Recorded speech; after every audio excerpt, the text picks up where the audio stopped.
and students. If you are a parent, dial in at 202-737-0001 and students 202-737-0002. We'll go to Trenton, New Jersey. Lyndon is joining us on our Parents Line. Good morning. Good morning. Lyndon, what are your comments this morning on this issue? Yes, I think it's just, I had one daughter that I wanted to send to college. That's right. And all my life was my goal to send my daughter to college, but I ended up losing my job over a year ago.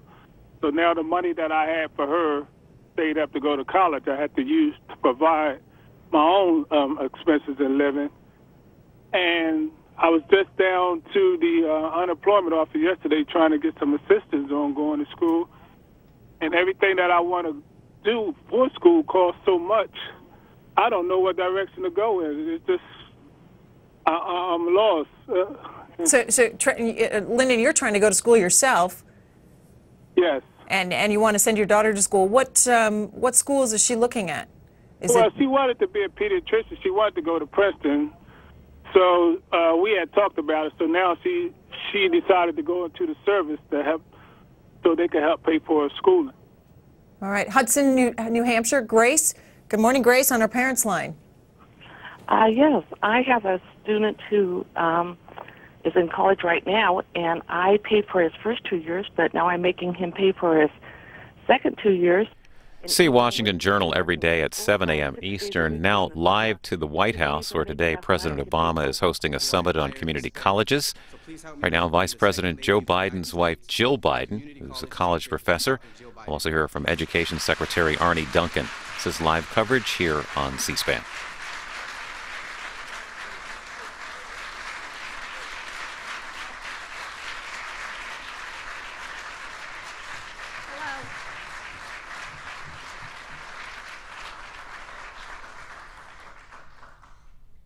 Good afternoon, and welcome to the first ever White House Summit on Community Colleges. I'm Jill Biden, and I'm proud to stand here today as a community college professor.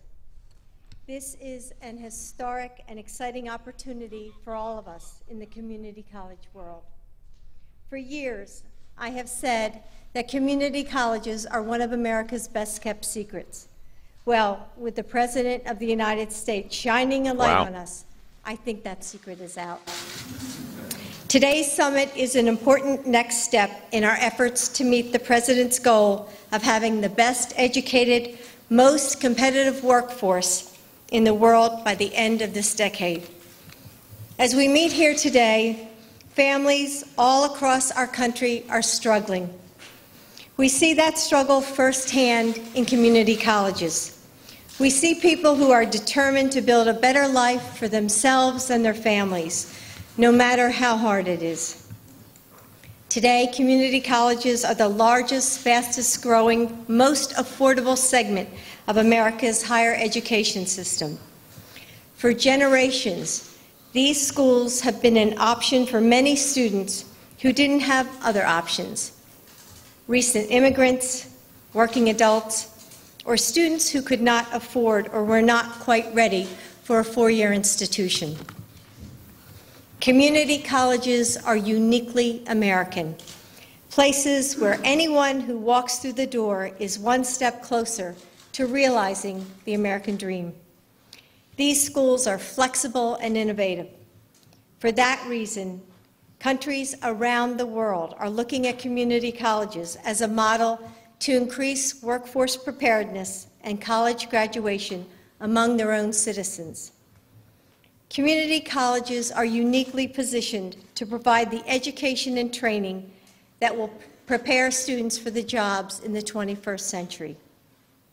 Schools are forming partnerships with businesses in their communities, ensuring that students are trained for jobs that need to be filled. Getting Americans back to work is America's great challenge, and community colleges are critically important to preparing graduates for those jobs. We are here today because community colleges are entering a new day in America, and here's why. For more and more people, community colleges are the way to the future.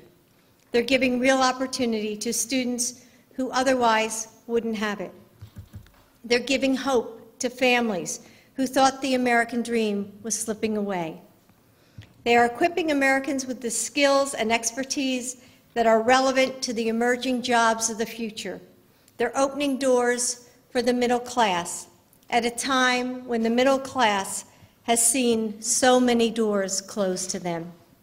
As the President said, the nations that out-educate us today will out-compete us tomorrow. That is why he is committed to increasing the number of college graduates in America so that we will once again lead the world in the percentage of our citizens with a college degree. Community colleges are absolutely critical to reaching this goal and to ensuring our country's economic prosperity in the future. That is why the President has also challenged all of us to graduate an additional 5 million community college graduates by 2020. Reaching that goal will take the commitment of everyone in this room and all of the hard-working community college leaders, faculty, and students you represent. Community college students and graduates across the country are working in jobs that will enable us to expand our green economy, provide Americans with the excellent health care they deserve, and rebuild our country's infrastructure.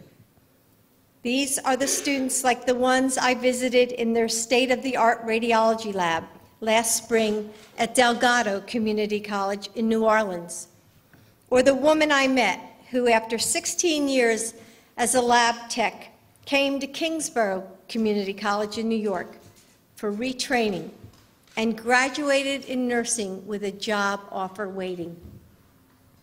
I meet students and learn about industry partnerships on every campus I visit that reinforce what we in this room know well. Community colleges are at the center of Americans' effort to educate our way to a better economy. I've been a teacher for nearly 3 decades, and I have spent the past 17 years teaching at a community college. I know the power of community colleges to change lives. I have seen the wisdom of Yeats, who said that, quote, "Education is not the filling of the pail, but the lighting of a fire." All of the teachers here today know the magic of lighting that fire in the soul of a student. But as I work hard every day to inspire students, it is ultimately they who inspire me. I'm inspired by students who overcome significant odds just to show up. Workers who have returned to school to improve their job prospects, mothers who juggle jobs and childcare while preparing for a new career, and students who spend 2 years at a community college before transferring to a 4-year school. At the President's request, I have visited community colleges around the country to see innovative job partnerships and creative student support programs. At each school, I hear stories about the perseverance of community college students to make a better life for themselves and their families. Students like Albert, who inspire me and who I am thrilled to welcome here today. You're amazing, Albert. The programs are different, the students are different, but the aspirations are the same. These students are working hard to get the training and education they need to make their lives better. They know that education can open the door to a world of new opportunities. They are students like the mother who shared her experience with us on the White House website of working towards a degree while raising 3 children and straddling financial challenges. Now employed and the holder of a bachelor's and a master's degree, she wrote, "Community colleges didn't just change my life, they gave me my life." Community colleges do that every day. When the support and the attention of the people in this room we can serve more students and serve them better than ever.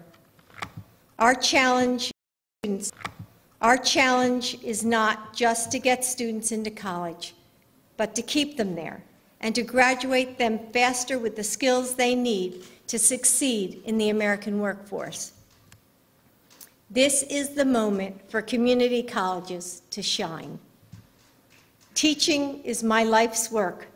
I am grateful and tremendously proud to work with a president and vice president who value that work. President Obama is committed to restoring the promise of the American education system. He recognizes the value of community colleges and is investing in them so that they are the best that they can be. His leadership is inspiring to all of us who believe that each and every American deserves the opportunity to realize his full potential. I am honored to introduce a leader who shares our belief in the power of the community college, President Barack Obama.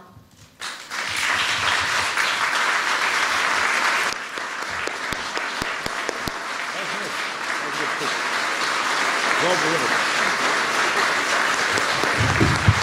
Thank you. Thank you very much. Thank you so much. Thank you, everybody. Thank you very much. Everybody, please have a seat. Thank you so much.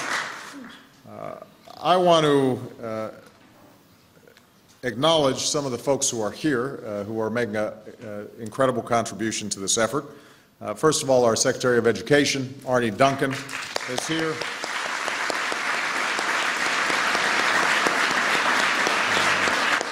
Our Secretary of Labor, Hilda Solis, is here.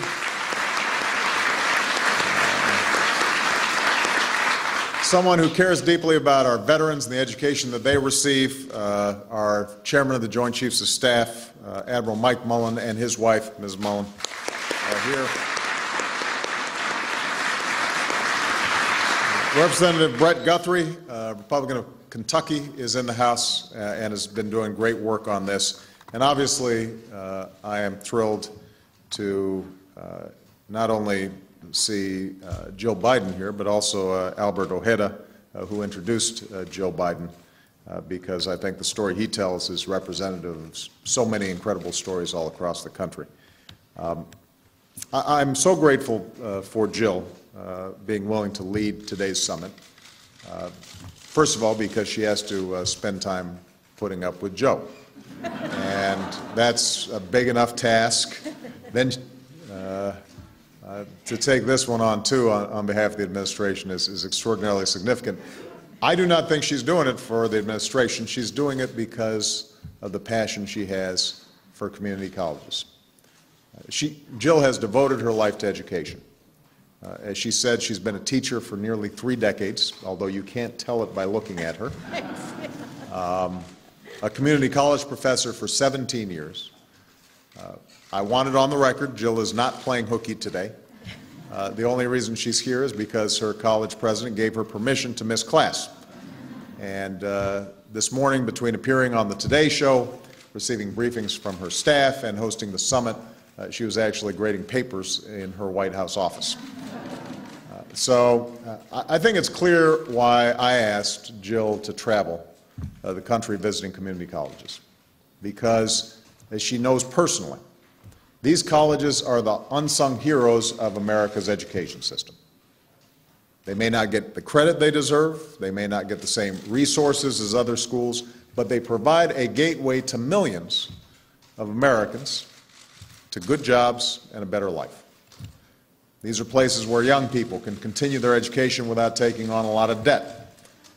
These are places where workers can gain new skills to move up in their careers. These are places where anyone with a desire to learn and to grow can take a chance on a brighter future for themselves and their families, whether that's a single mom or a returning soldier or an aspiring entrepreneur. And community colleges aren't just the key to the future of their students, they're also one of the keys to the future of our country. We are in a global competition to lead in the growth industries of the 21st